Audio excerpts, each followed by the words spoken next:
Hello and welcome back to Film Exaggeration. Happy December, everybody! And if you're wondering what that red ribbon thing is in the corner, well, this is for the Red Ribbon Reviewers, a project used to spread awareness for both HIV and AIDS. Normally, I would actually wear a red ribbon, but unfortunately mine was lost in the great move of 2015. If you want to find out more, you can check out the website in the description below. And since I can't think of a segue, Kirk Cameron!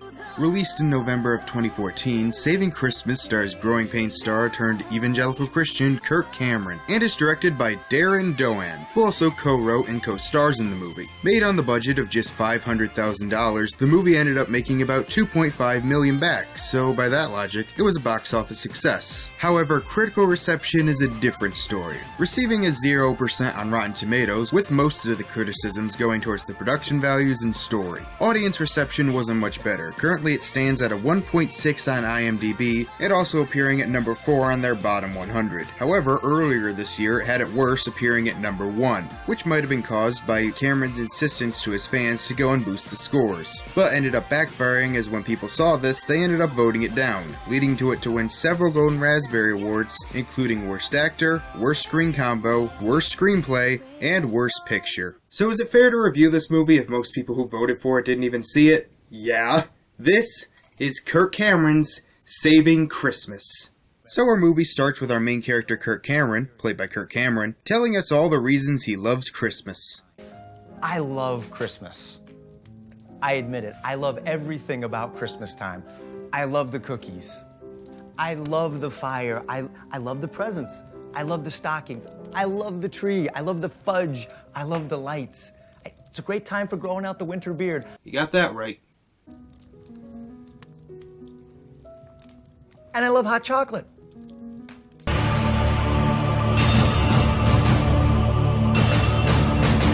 So Kirk begins to tell us about the main groups of people you see around Christmas. First, there are the ones who love Christmas for everything, be it Jesus, Santa, eggnog, whatever. Then there are the people who want everyone to keep their Christmas spirit to themselves. So I'm guessing the people who started that war on Christmas I keep hearing about. And the third group are the people who think Christmas has become too much about the commercial aspect, with stuff like candy and Santa and hot chocolate apparently. You know, what are they going to do next? Tell us hot chocolate's bad for us? The Druids invented it? No, but from my research, it was the Mesoamericans. Also, what is up with the pauses here? I'm not exaggerating, he has more pauses than Captain Kirk and Professor Snape combined. After Kirk is done, we cut to, a high school rendition of Game of Thrones, as a woman comes in and says someone is here. He's here, sir. Alright, who's that girl? Who's this guy? Who's here? But then we had more. But the stories we hear and the stories we tell shape us. You and I are in a story right now. Whoa, whoa, whoa. What do you mean I'm in a story? Does that mean I'm not real? Is all of this just a fantasy? This is too deep for a PG movie. So we get our opening credits. Our terrifying, terrifying opening credits. I don't know what it is, but it looks like if you made a flash animated stop motion film, with bad flash animation and bad stop motion. We then open up on a Christmas party hosted by Kirk's sister named... Sister.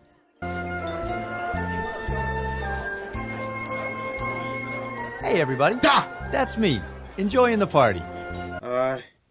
Okay. And that's my sister. She's throwing the party. No one loves a Christmas party more than her. Yeah, she looks ecstatic. But everyone else seems to be having fun. They have food, decorations, a pedophile Santa, they got everything. So Kirk and his sister begin talking about her husband Christian, but really I'm more distracted by the fact that the camera keeps shaking and going out of focus. I mean, look at this! Why is it moving? Just use a tripod! This is getting into Escape from Tomorrow territory, and you do not want to get into Escape from Tomorrow territory. I like chocolate, Dad. Come on, guys. Remember how I said earlier that you and I are in the middle of a story? Yeah, and it really freaked me out. We can be the wise man or the fool. We can be Tiny Tim or Uncle Scrooge. Who the hell refers to Ebenezer Scrooge as Uncle Scrooge unless you're a duck? Also, I might just be paranoid, but I wouldn't put a wreath that close to a fire. Anyway, it turns out Christian, played by Doan, isn't feeling the Christmas spirit this year. You just don't know someone's story until you see what's going on inside his head. The fuck? Where some see youthful joy, others see phony smiles and spoiled bratty kids. Okay, I think this has less to do with liking Christmas and more that your brother-in-law is suffering from depression and should probably get some help. A big slap in the face to the true meaning of Christmas.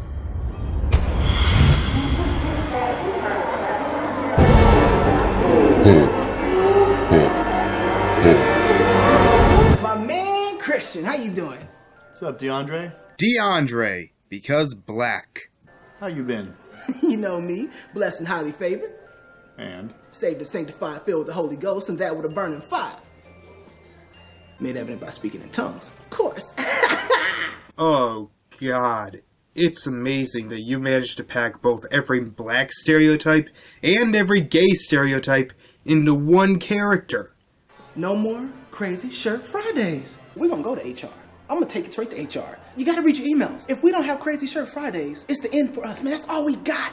We're gonna keep it that way. We're gonna march if we have to. Straight power. Me and you. My people have been through enough. Stop, please! Every time this character talks, I feel like I have to go outside and punch a random white guy. Although that might just be my own issue. Do you know how many crazy shirts I've got that my wife gave me for Christmas? What am I gonna do with those? Oh, thank God. I never thought I would be so happy to hear Christmas music. And when we see someone struggling around Christmas, we should reach out. Hey! Whoa! Holy crap, that was a bad shot. Like, seriously, why shoot it like that? Can't you just show Kirk entering the room from the front? I mean, this is getting into 30 territory. And you do not want to be in 30 territory. Oh, there's also this guy named Bill. I don't know, he's Bill. And if that person goes missing from the Christmas party, You must hunt him down and stone him. So Kirk finds Christian sitting in his car and decides to try and cheer him up. We get some more of those awkward pauses. You okay? Yeah. Yeah, it just gets noisy. So to spare you the boredom, I'll sum it up as Christian doesn't like how Christmas has become too obsessed with presents and Santa and food. So yeah, he basically turned into Charlie Brown. It's like, what are we gonna do? We're gonna open those presents. The nieces and nephews gonna get all excited. Oh, they're gonna tear through. Right? And it's like 3 weeks from now, no one's gonna be playing with it. And that money spent, how many kids could we have fed? How many wells could we have dug? Oh, just shut up and enjoy the freaking holiday. He even throws out that Jesus was born in spring excuse. Hey, at least people celebrate his birthday at some point. The most I get is Facebook notifications, sometimes from people I haven't seen in 5 years. This is all wrong. No, Kirk? you're all wrong. Guess what? Everything you see inside there, it's all about Christmas. It's all about Jesus. Wait, everything? Does that include the dishwasher? And you're spoiling the whole thing. Not just for your wife, but for everybody inside your house. Wow, bit of a guilt trip there. I hate that I have to disappoint my wife. Well, you should. So Kirk begins to explain how the snow globe is somehow tied to Jesus. A baby is born. Ah! if you had to pick one valuable... Because to think that it's only valuable because the baby Jesus is there misses a huge part of what's going on. How? The birth of the baby is valuable because of the story he enters into. What? What story? The story of the Bible? Because I'm pretty sure that's still symbolized by the baby being there. I want you to see a cave. What? A manger is a feeding trough, and it's probably going to be carved out of a rock. Why? What's wrong with the wood? This was a child that was born into a world where the world power wanted to kill him just for being born. Why? Let's take everything away for a moment. Huh? Let's take away Joseph. What? Now let's take away Mary. Excuse me? Let's even take away the baby himself for just a moment. Oh, you really are trying to take the Christ out of Christmas, aren't you? Swaddling cloth. The fuck? What is this swaddling cloth? I don't know. But the Bible brings these cloths back into the story one more time. At his tomb. What's happening? And because that cloth could not hold him, death still cannot win. Am I high? Did you ever wonder why the wise men brought frankincense and myrrh at Jesus' birth? Not really. Why would they bring burial spices to a baby shower? Because they were drunk as shit. Yes, that's the reason for the season. right there. What did any of that have to do with the freaking snow globe? All I got was that it had the manger scene in it. Okay, but what if the snow globe had Santa in it? Or a train, or Winnie the Pooh being beaten by Dobby? I don't know, but not every snow globe has the manger in it. I gotta admit, I never saw the whole swaddling cloth thing. Oh my god, don't tell me you're falling for this, are you? Right. This is what's going on, right? Right. Oh, okay, guess we're taking a break from the pseudo-intellectuals. So we see this guy. I don't know his name, but I'm gonna call him Ronaldo. Why? 3 words. War on Christmas. Okay, you know, I can handle the conspiracies as it seems that the movie is more or less making fun of people like that. What I can't handle is the terrible ADR. If you stay ready, you ain't got to get ready. They're already taking away our freedom of speech. I can't say Merry Christmas at work no more. I have to say Happy Holidays, but I am not in the days. It's the laziest shit. I mean, you can't get your actors to memorize all their lines, so you just put a cup to their mouth and then have them voice it out later. Yeah, all they have to do is mine some random words behind the cup. I mean, I guess cue cards are just too freaking expensive, aren't they? Or even just telling the actors the lines off screen. I mean, you cut so much during the scene anyway, I'm pretty sure it won't matter if they mess up a few. I saw loose change. I know what's up with the whole Koch brothers, Halliburton, Dick Cheney, Enron, Fannie Mac, Freddie Mae tie-in, but I mean, that's obvious. Look, man, I saw it on Fox News, so you know it's true. Wait, are you making fun of Fox News? Hasn't Kirk Cameron been on Fox News a few times? This movie feels like one of those videos where you can't tell if they're trolling you or not, so either you do not— Wait. Adam stole the fruit from God's tree and ate it. The fruit that the first Adam stole was put back on the tree by the last Adam when he himself hung on a wooden cross. It wasn't so much hung as nailed. So when you walk into a Christmas tree lot, I want you to see hundreds of crosses. Okay, so when I planted a tree in my Jewish neighbor's yard, I actually planted a cross? Huh. Maybe that's why she doesn't talk to me anymore. So when you see empty Christmas trees, see an empty cross. So the Christmas tree is okay because Jesus was nailed to a plank of wood? If it's all about the wood, then I could say Jesus was nailed to a house, or a desk, or a dresser. Wow, dude, that is some serious bullshit. I didn't see that. Because he just made it up. But there's still the issue of the big guy, Santa Claus.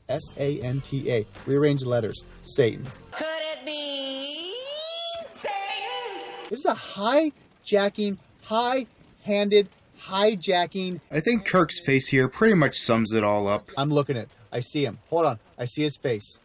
Ah! Oh, I see his face. The real Santa Claus was a real bad dude. And when I say bad, I mean bad in the good way. So, Christian, you want Christmas to be all about Jesus? You think you're fighting the good fight by scowling at decorations and scoffing at presents and mocking Christmas trees? Let me show you how a real defender of the faith does it. Now, if I tried to show you how this really happened, you'd see a lot of guys in robes, wearing tall hats, carrying scepters, and swinging incense everywhere. It'd be a mess.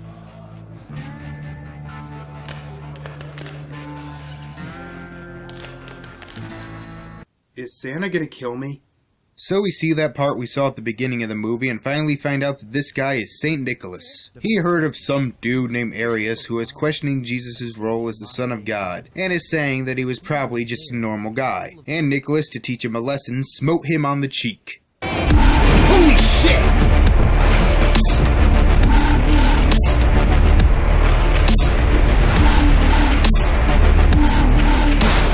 Yeah, I don't want this guy coming down my chimney.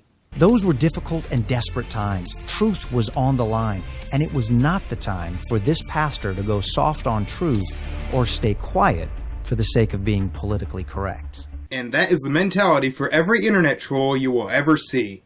Except maybe for the people on Tumblr. Oh, look who it is. Better? You get that out of your system? Does he do this Come often? on. We got work to do.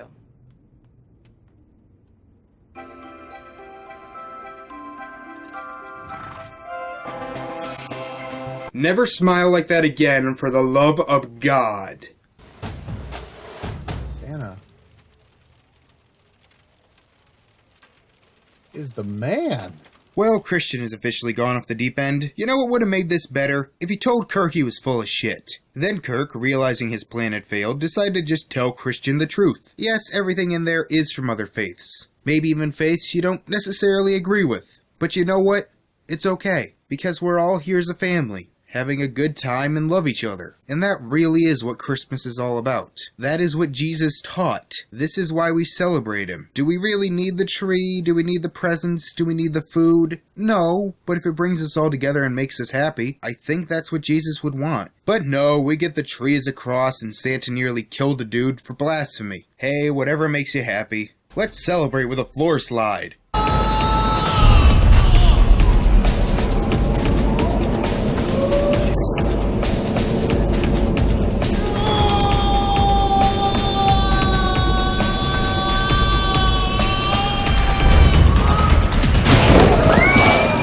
Oh my God, he's bleeding from the head. Ooh, work, Holy Spirit. Ha! Can I get an amen? I see the scales are falling off. Glory! Ah, glory.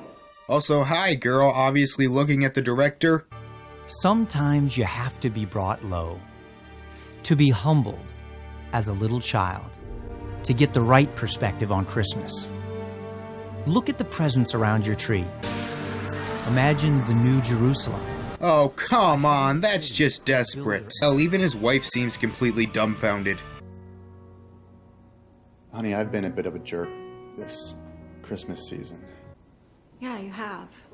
And this Christmas, I want to give you something I've been wanting to give you for a long time.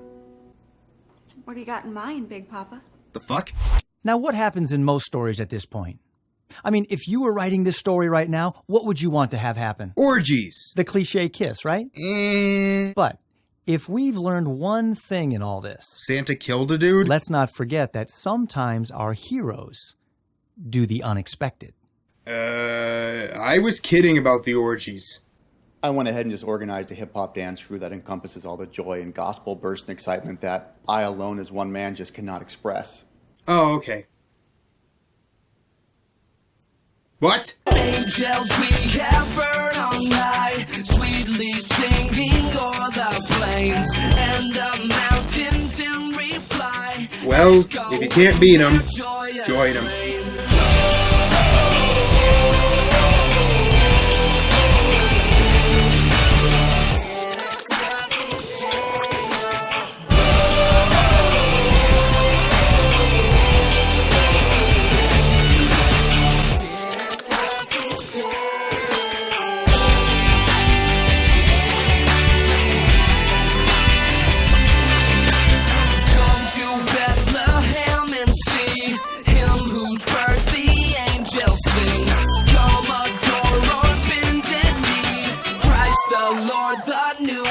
King.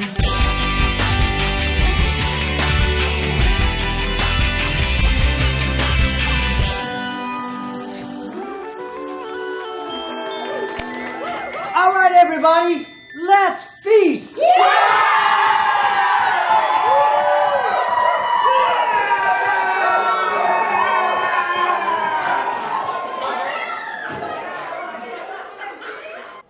Well, that's why I show up for these parties.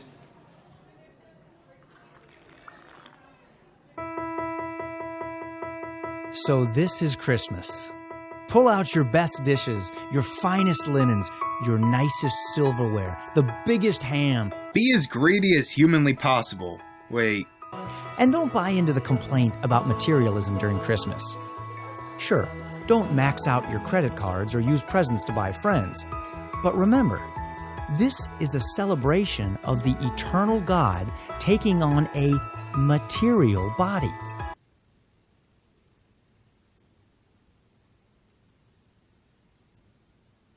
So it's right that our holiday is marked with material things.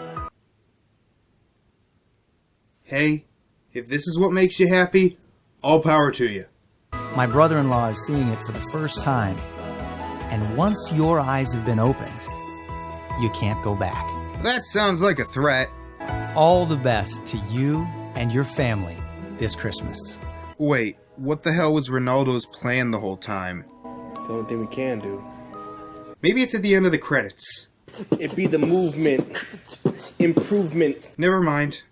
I have to say, things have improved around here.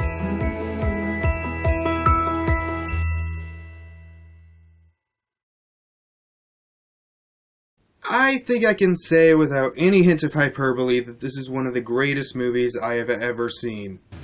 Oh, it's stupid. Really stupid. And the direction is amateur at best, but by God, it basks in its stupidity. And it just keeps getting more insane as it goes on, so it's never boring. It's one of the best so bad it's good movies I've ever seen. I loved every minute of watching it. That said, is it the worst from a production value point of view? Well, it is really cheap looking, but then again, so was The Legend of Hercules that came out the same year, and this at least had the excuse of having an extremely low budget. So you know what? Yeah, I'll stick up for it. Oh, it's bad. Don't get me wrong. It's dumb, and at times incredibly ignorant, but I would take stupid fun bad like Saving Christmas than stupid mean-spirited bad like The Loft. And let's be honest, most people who rated it probably didn't even see it. If you want a great movie to riff with your friends this holiday season, this is absolutely not to be missed. So we've seen a so bad it's good live-action Christmas movie, but what about a so bad it's good animated Christmas movie?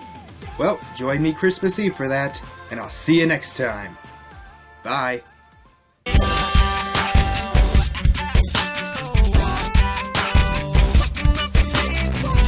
Oh, here come the angels.